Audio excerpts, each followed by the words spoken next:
Hi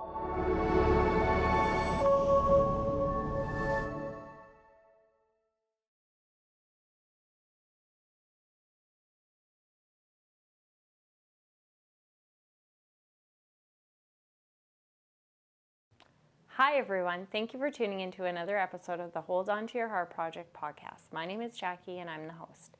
Today I'll be speaking with Adrian, who right out of high school defied conventional norms and became a freelance entrepreneur in videography. Hope you enjoy. Adrian, thank you so much for coming on to the Hold On to Your Heart Project podcast. It's a pleasure to have you here. Do you want to do a little brief introduction about yourself? Yeah, sure. Thanks, Jackie. My name's Adrian. Grew up Kimberley, BC. Spent my whole childhood there. And then in the last 2 years, I've started my own videography social media business. And yeah, just taking it day by day, learning new things as we go. And so through that, I've been able to gain new experiences and get given opportunities such as coming on this podcast. And so, yeah, I'm super stoked to be here. Awesome. And how old are you? 19. 19 years old? Yeah. Wow. Mm-hmm. So straight from graduation, you jumped into videography? A little bit before graduation, or I guess started when I was 12, but then as an actual business, 17 in that area. Awesome. Yeah. Yeah, and you think that you'll stick around the Kootenays, or?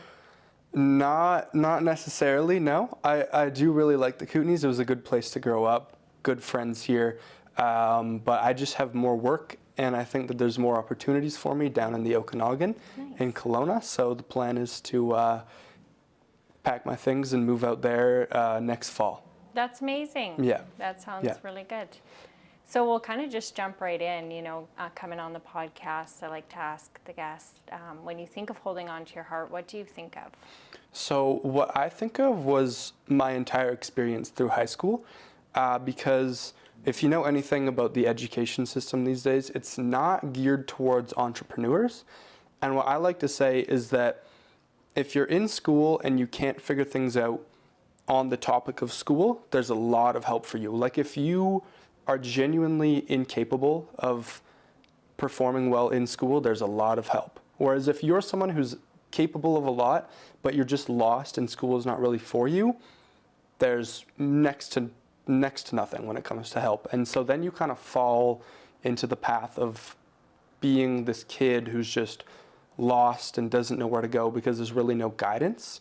And like, don't get me wrong, there was a few people in my high school, actually 3 individuals in particular, who really understood me and understood what I wanted out of life, and who tried to give me some of the resources that they could to allow me to pursue what I wanted to do. Were these like peers of yours, or? No, actually staff. Staff at school, yeah. And this is like, we're kind of in high school right now, and this stuff is kind of coming, yeah, and you're sorting it out and realizing that, you're not, there's slim help for what you're looking for? Totally. So where I went to high school, it starts from 8th grade and then you graduate in 12th grade. Wow. And so 8th, 9th, and 10th grade, you're kind of just, you're just a teen.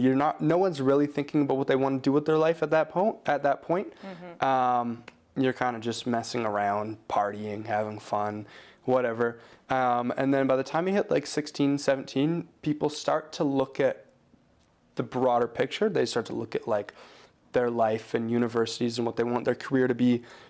And the traditional education system kind of just funnels you into like, go to university, get a degree, work a job, retire, that kind of life. Whereas if you say, that's not what I want to do, I want to pursue my own thing and I want to be my own boss and start my own business, they're like, we don't know about that. There's the door. Can you talk about the moment when you decided that that's what you wanted to do when you were in school, when you knew that you wanted to start your own thing? So it was actually, I've kind of known since I was about 12 years old, because when I was 12, I was really, this is kind of a weird story, but I was really into doing tricks on my trampoline in the backyard. My brother and I both were. And then I actually had a triple backflip go wrong and I landed on my head and I broke my neck. Oh my. And the doctor basically said, you can't do that ever again. And that was like literally for 5 summers straight. It was me in the backyard, hours every day, just doing tricks along with my brother. And when they told me I couldn't do that, I kind of didn't know what I was going to do until I picked up a camera and I started filming my little brother doing tricks. My parents didn't like that he still did them, but we had some fun with it. So made some videos of him and really just did like personal projects until I was about 16-ish. No, probably 17 actually. Yeah. And then I remember I was in my history class in grade 12 and I just hated that class. I found it so boring. And I brought my laptop to school and I was sitting in the back of the class editing videos. And the teacher caught me and she's like, you need to focus, this isn't schoolwork. And she actually went to the vice principal and said, we have this kid, he's editing these videos. And I went to the vice principal and he basically looked at me and he said, I don't think that this is for you. You can't drop out of school. And I didn't want to because I didn't want to be that kid, right? Because I still care about my reputation. I didn't want to be the high school dropout. But he said, what we can do is you already have enough credits to graduate. You can be a part-time student, and then I want you to spend that other half of the day working on your business. And literally 2 weeks later, I had my first 2 clients signed. I was making like $1,500 on a monthly basis at that point. And I remember I went back to him like 2 weeks later, and I just like shook his hand and thanked him. And I said like, what you did for me there by understanding that the school system wasn't for me and that this path wasn't for me, and letting me do my own thing and giving me that time and that opportunity was just so, like, I was so grateful for it. And a gift, hey? Yeah, 100%. But in terms of holding on to your heart, I would say that high school as a whole was that for me, because I constantly had pressure from the system to go down this other path that I didn't want to take. I even, one other thing that I found in the school system is that unfortunately today, and maybe it's been like this throughout history, the teachers that don't like their job and don't want to be there outweigh the teachers that really love what they do. And the teachers that really love what they do seem to be there to actually guide kids, and it's recognized. So when you have a bunch of people that hate their job and hate their career telling you what they think you should pursue as your career, just never made sense to me. And there was one time we had to do a passion project in 12th grade. And I went to the teacher running it and I said, I want to start a business for my passion project. And he was like, why don't you start a business blueprint? Like, why don't you make like an idea for a business, but like you don't actually have to start a business, you know, like maybe just like write something out, but don't actually do it. And I was like, nope, I'm going to do it. I did it, and I think I got one of the best marks in the whole class. So I would say, yeah, holding on to my heart for me was definitely just all throughout high school with this outlying pressure on me to do different things. And I just had to hold on to my heart and do my own. Can you remember like the feeling of the pressure of kind of being told to do one thing when wanting to do another? Like the feelings that come along with that, or? Yeah, I would say so. I think I always knew in ninth grade specifically was I got into a lot of trouble that year, drinking, smoking when I shouldn't have been, and like being like a disobedient little kid. And I remember being in the office at the school one time because I had done something wrong in class, and I overheard a talk amongst the admin at the school saying he's clearly chosen that he's just going to work some like dead-end job, like he's gonna drive a truck for the rest of his life. And I knew, I was like, that's a lie. You don't get it, but that's a lie. And I've actually heard recently through word of mouth that there are teachers that taught me in school who are quite surprised at what I've done after high school. And I think it really, high school just was, I had a lot of fun, made good friends. It was for me, it was just a social place, but it definitely had built up some boundaries as to what I thought I could do with my life. And then once I got out of there, I was like, whoo, like gave me freedom, yeah. What do you think, 100%. where do you think you'd be if it weren't for that teacher that let you dedicate half your time to what you wanted? I've never thought about that, but I would say, honestly, probably the same place I am right now. Yeah. I would say. You would have found a way. I think I definitely would have found a way. Actually, no, I don't think so. And the reason for that is that when he gave me that opportunity, within a week, I had signed my first client, who was an online fitness coach, and through him, he's still my first client, and I'm pretty sure every single person that I work for today was connected to him in some way. And so I think that if I hadn't gotten out at that point and found him, probably would have been substantially behind. I still would be doing the same thing, but I don't think that I would have the reps in place that I have today, if that makes sense. Kind of walked onto a good platform to get going. Totally, yeah. Well, that's so cool. I'm glad that it's like working out for you. Thank you. What are like some of the obstacles? Did you have any fear back then? Like when you knew that's what you were going to pursue? Like what were like the main fears about starting your own business and being an entrepreneur and kind of going a different route than was kind of put on you to go? I think that when you're an entrepreneur and you start your own business, self-belief is definitely an important thing. Like you have to know what you're capable of, and you have to actually believe that you can do the things that you're trying to do. But other people don't see it that way, right? If you're a 17-year-old kid taking videos of people see that as a hobby. They don't see it as something that you can really flourish into a successful career.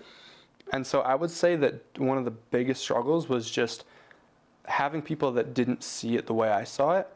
And like first year out of high school, obviously I didn't go to a university because I knew what I wanted to do. And I would have people come up to me and they'd be like, "Oh, how's your gap year going? How is it taking a year off of school?" And I would, for their sake, I would just say, "Oh, it's good." But in the back of my mind, I was always like, this isn't a gap year. Like this is like real life. This is the start of my life. Like this is me building what I want my life to be.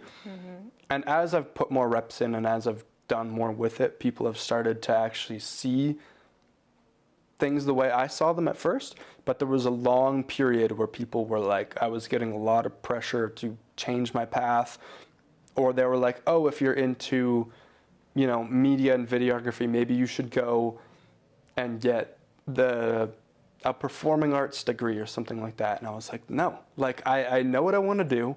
I've seen this person do it, and I've seen this person do it, and I've seen this person do it.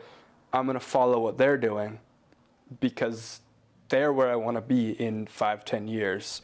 The people over here that are getting that degree are not. So why would I follow them, Who are some of those role models to you out there? Some of those role models to me, I would say, so a big one is a guy who I work with. His name's Cole Da Silva in Kelowna. Super cool. He's not like a videographer or anything, but just a very successful businessman down in Kelowna. His head of media, Daniel, super cool guy. Super successful in the industry, just bought himself a brand new Ford Bronco, which is also on my list of things that I would like to purchase one day. So a Ford Bronco, yeah? Yeah. And then there's also some bigger names like Drew Cronin. He works for a clothing brand, shooting videos for them. Couple other people that I've not worked with, but I was mentored by a guy named Kian Penkrat in the UK. He's doing big things. And then first off, I would say the first person that got me interested in business, because I didn't really know what I wanted to do, was a guy named Iman Godzi. Big YouTube presence, all that kind of stuff. And yeah, I think that when you're an entrepreneur, you definitely have to find, especially in a small town, you have to find your mentors and these people to look up to online, because you're not going to find too many people doing exactly what you want to do in your hometown or in your circle. Like you have to get out there and find the people that are where you want to be, because you're not always going to find them in your circle.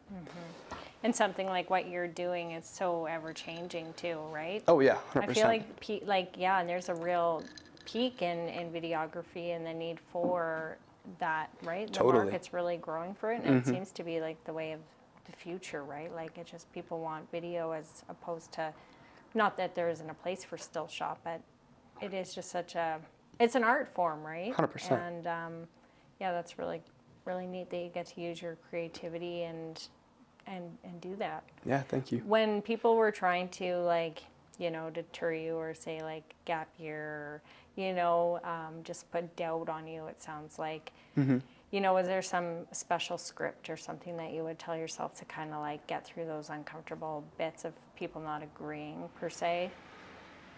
Like the why? Yeah, I would say so. I think that when people look down on something that you're doing, you just need to understand that they just don't understand it. And like if you take like my grandparents or people who are like in their 60s, 70s, yeah, they're not going to understand what I'm doing. Of course they're not, because they don't even, like, most of the time they don't even know how to open Instagram. They don't know, like, the only videos they've watched are like movies. So when I'm walking around with my camera being like, oh, making videos for social media, that doesn't sound like a career to them. And so I think that it was a lot of, at first, it definitely really like ticked me off, because I was like, this is who I want to be and what I want to do. And these people are, you know, kind of looking down upon it as if it's an inferior thing than what other people are doing. But then you kind of just have to understand and be like, they haven't looked into this like I have. They don't understand the industry. They don't understand the way that things are moving.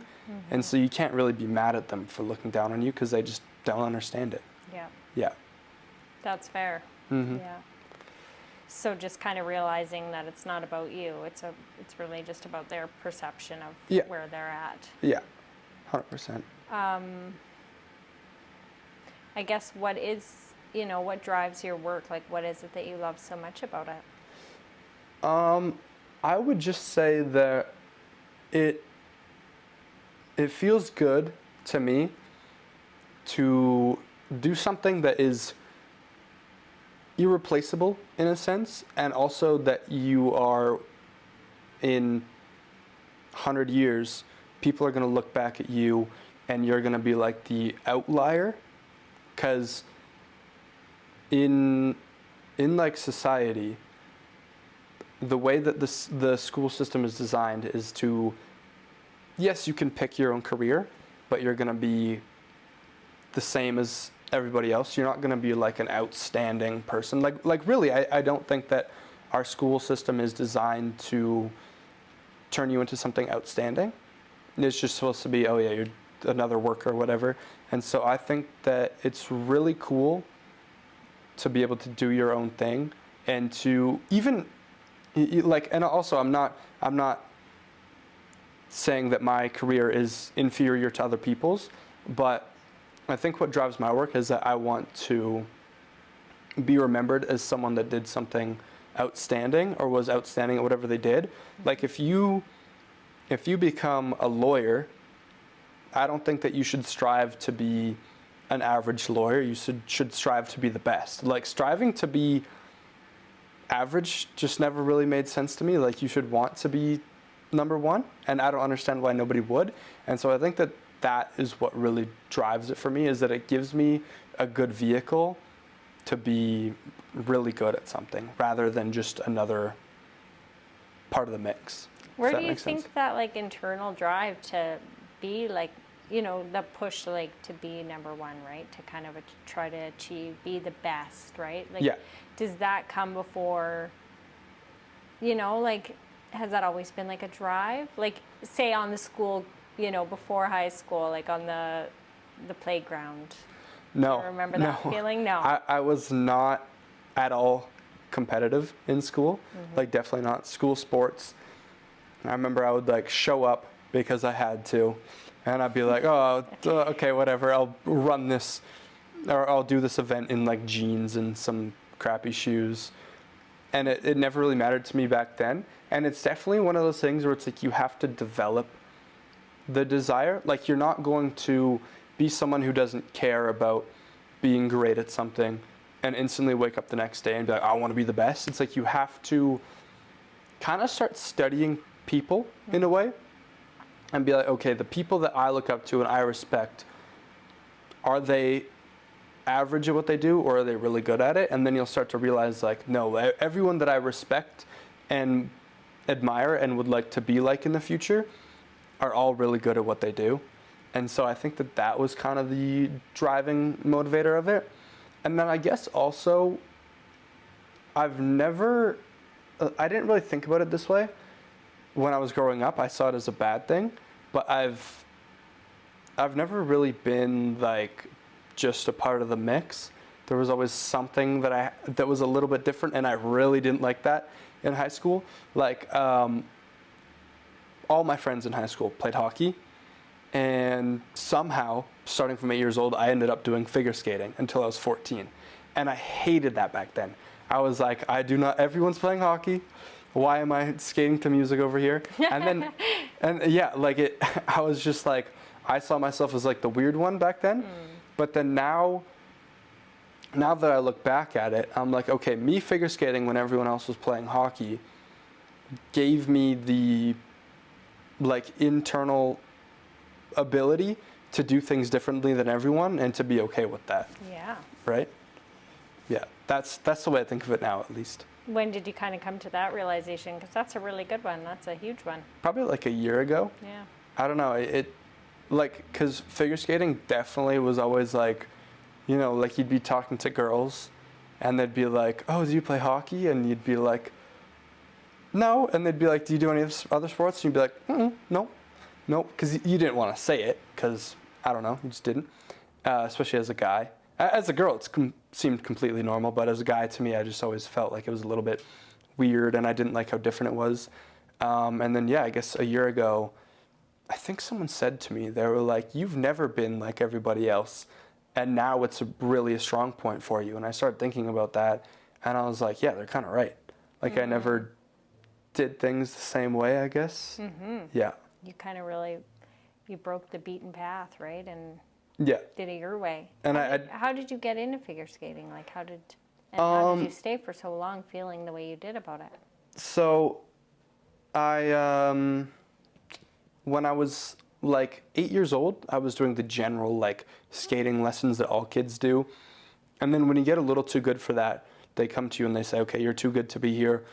We should move you up to hockey. And I remember being in that program, and I was a big Justin Bieber fan as a kid, and they would always have a Justin Bieber song playing, and I loved that. That's kind of the whole reason why I went to the lessons, because I was like, yeah, they play his music. And then they came to me and they said, do you want to go play hockey? And I said, no, I want to like skate where there's music. And then I remember they were like, okay, well, let's try figure skating. I didn't really know what that was at the time. And they put me in these like girls skates, like these like white and pink figure skates. Oh, and I was just like so embarrassed out there. I was like crying and I wanted to go home. Somehow I ended up in it. Definitely like, I didn't necessarily hate doing it, but then I would go to school and everyone's in their hockey team jackets, and then I'm the figure skater, and I didn't like it in that sense. Yeah. But then now I think back to it and I'm like, oh, okay, that did some good for me. Totally. Yeah. So aside from like, you know, being in school or at the end of it and having that support kind of get you going on your business and then being able to sign your first client, like, do you want to share some of the other experiences in starting your own business? Yeah, so I think that a big key to it all was just to get going.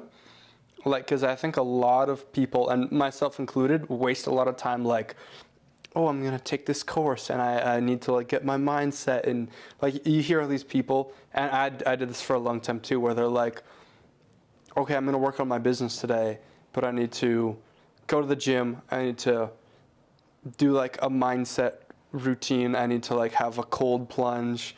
I need to do A, B, C, and D. And it's literally just like, at the end of the day, they end up getting a lot less done because they do all that stuff. And to me, it's just like glorified procrastination in a way, because it's like those things are good for you and productive, but you really just need to learn how to like hunker down and work regardless of like what your routine is. But I think when it came to getting started, it was just like, yeah, like having an idea and then just getting onto my laptop and like working, and not like, oh, I need to clean my desk and I need to do, it was literally just learning like how to get started off the bat. Did you find something that would help you focus in on work, like to be able to do that? So I got a work timer for my desk that has, I think, 60 minutes, 20 minutes, 30 minutes, and 5 minutes on it. And literally is just like, shut all the lights off, put that down on the desk for 60 minutes, shut my phone off, put it in a different room, and just work for that time. Because like, I am a 19-year-old in 2024. If I don't somehow learn how to restrict my like scrolling usage, I won't stop. So I had to like find ways to, okay, for this hour, I'm gonna put this in my room and then just work for this hour. And then at the end of the hour, I'll put it to 10 minutes and then I'll scroll my phone. And then when 10 minutes goes off, I'll get back into work. And so it's a lot of like self-scheduling. Like my calendar on my phone is scheduled every day. So it's like, even like my meal times are put in there, and like my work blocks are put in there, because if I don't structure my day for myself, it's very loose. Because being your own boss, like you have to actually treat yourself like you're your own employee, and like kind of put guidelines around what you can and can't do in the day, or else you're not going to do a whole lot. So definitely a lot of like not even self-discipline, but like self-structuring, and like acting like my own boss, and really planning out what I'm gonna do and how I'm gonna do it, and then also planning out my free time and my breaks so that I don't like go crazy. And do you feel like it's like now you're in that routine and that's easy to follow? Yeah, there's definitely kinks in it. Like there's good days and there's bad days. Like there are some days where I'm like up at 4:30, workout done, work all day, eat clean, in bed by like 8:30. But then there are some days where something happened in my sleep, whatever, and I wake up at like 9:30 and all my friends are already at work. And then I like, by the time I actually get moving, it's like 11. And I think really something that I definitely need to work on right now is my like circadian rhythm, like making every day the same kind of thing. Because when you're your own boss and you don't really have to be up at a certain time, you just choose to be, because that's how you become more productive. It's really easy to wake up at 4 one morning and then be up till 1 the next day. And then like things aren't flowing, right? Because I have a lot of people that rely on me for my services and my business, and I would like to definitely improve on my circadian rhythm so that I can be more responsive to them, and it's consistent. Like if I can respond to someone at 6 a.m. one day, I should be able to respond to them at 6 a.m. every day.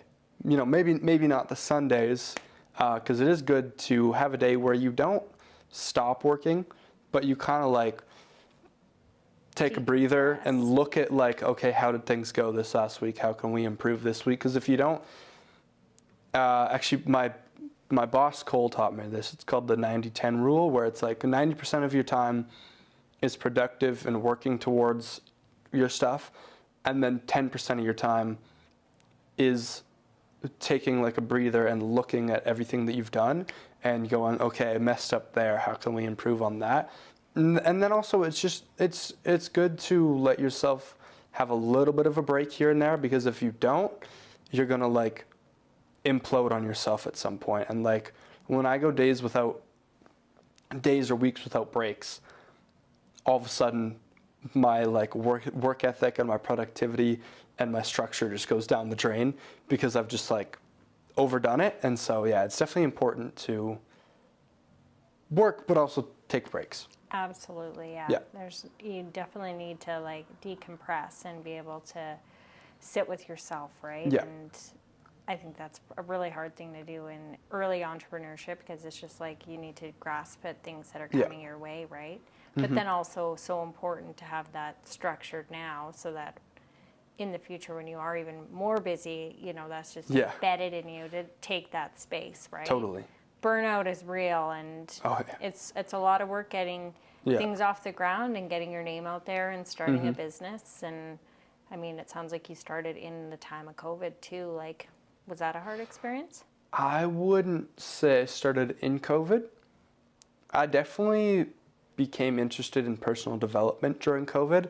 And actually, a lot of people are like, oh, COVID was terrible for me mentally and all this stuff, where I get that. But for me, COVID was like the best time of my life, because I was alone the whole time. I was thinking about like, okay, what have I been doing that's counterproductive to who I want to be in like 10 years, and going, oh, actually a lot. And then like COVID definitely redesigned who I was. Like I came out the other side of COVID as a different person than I was before. And like, was it just me getting older? Yeah, that's probably true. But I made a lot of like internal mental progress in that period of being like locked in my house, I would say. And more just like your own self-discovering and like research. And like, was there anything not business more so related that helped you in those times? Definitely like fitness and training. Like we just had a gym in our basement, and I would go train there once, or I didn't really know anything about working out, so I'd work out like 3 times a day. And then, I just got into my own health, I guess. And was then, that like kind of the first time for you to be more in the gym and training? Yeah. Oh yeah, I was not into sports as a kid in high school at all. Like I was never the athletic kid or the in shape kid. And then I started lifting weights a little bit through COVID. Really liked that. And then COVID ended and the gyms reopened, and I got a gym membership, and I was like, whoa. Like, game changer. It was complete game changer. Yeah, because I was never really. It was weird before COVID. I don't know what I was really known as. Maybe like the figure skating kind of stoner kid, like who didn't really have it going on. And then after COVID, they were like, "Who's this guy that is at the gym every day at 5 a.m? Like, what happened there?" And it was all just due to like me being by myself. Because nowadays you're never really by yourself, because you always have access to somebody else. Or the world. Like there's never, and even now, I definitely have a hard time just sitting by myself for 10 minutes without like looking at my phone or like calling my girlfriend or talking to my mom. Like being truly alone is a very rare thing these days. And so I think that time during COVID just was a good time for me to sit and think, and really map it out for yourself where you wanted to go and what you wanted to do. Totally. Do you have like a 5-year goal? Like, where do you see yourself 5 years? 5-year goal. So I would say that it's one of those things where it's always kind of changing. But as of right now, I have like fitness goals, which people are always like, oh, that's kind of a stupid goal. But I'd just like to be 210 pounds lean. And then my relationship goal, I would still like to be with my girlfriend of today, because we've been together a year and a half now, and it's been nothing but great things. We really bring out the best in each other, so hoping to continue that. And then when it comes to my work, I definitely still want to be in with the people that I'm still in with, but at a bigger scale and with more of a proper company with contractors and employees doing some of the work for me. And I just really want to, I guess, take what I have now and like 10x it, is what I would say. Yeah. Love that for you. Yeah, thank you. It's so awesome. It's so cool to see, honestly, like your age is quite young at 19 years old, and to be really taking it so seriously and making like the strides and the growth that you have, and mature business sense, right? 100%. So that's really, really neat to see. And it's, it's an inspiration to, people that are kind of maybe lost and confused on pulling the pin and just pursuing something, right? Yeah. You did it and it worked out okay, and it could work out okay for someone else, right? Totally. Yeah. What would you share? What would you tell, like, someone who was listening that was kind of sitting on the fence or felt discomfort in what they're being told they should do? I would say find someone that's really like, and it doesn't matter how big it is. You could look at Elon Musk, you could look at Drake, and just understand that those people, they're not different people. They just found ways to wire themselves differently at a certain age. Like at a certain age, you either have to decide to just stay wired the way that you are from whatever school or the way you were born or the way you were raised and just continue like that, or you need to take a couple of years and kind of rewire yourself and then go from there. And so anyone, no matter how successful they are, some people like to say, oh, you were born, like Bill Gates was born to be a billionaire, or Elon Musk was born to be this, or all that kind of stuff. Whereas I think that you're truly born with like a clean slate and you choose what you do with your life. So anyone that you see who's successful, you can do it too. And then I would also say, like, just start. Like, the longer that you think about doing something or prepare to do something, you're losing ground on the people that are actually doing it. And like pretty much everything that I've been able to accomplish is just from like mindlessly starting and giving out like free value to people, like making videos for free or offering this for free or offering free tips on what they're doing, and then it just comes to fruition. So yeah, I would say that like until you've actually started working on what you want to do and like literally just like make your logo or like reach out to a client or design something to do with what you want to do, like I think that that's definitely the most important step, is just like sitting down at your computer for like 2 hours and just starting. Like even just create a list of businesses to reach out to, or whatever it is, just like get the ball rolling. Would be my, like, spend less time researching and spend more time doing. Yeah. Just get in there. Yeah. Get her done. Yeah, totally. I love it. Yeah. Well, that's really good. Is there anything that you haven't shared that you'd like to? I don't think so, no. I think we covered most of it, yeah. Yeah. Yeah, it'll probably be one of those things where I'll go home tonight and I'll be like, oh, I should have said that. Of course. But, well, yeah. it is. It's only a snapshot into, a bit of you and sharing things that you've kind of overcame, and totally. It's an inspiration, and I think that, a listener could really relish in the fact that, or just get some encouragement or support, right? Me, myself, an entrepreneur, right? There's a lot of wisdom 100%. in that I can take. So thank you so much for coming on to the podcast. And Yeah, really no problem. Thank you your for time. having me. Yeah, thank you, Adrian. Awesome, thanks. Hi, I'm Morgan. I'm the producer of the Hold On to Your Heart Project podcast.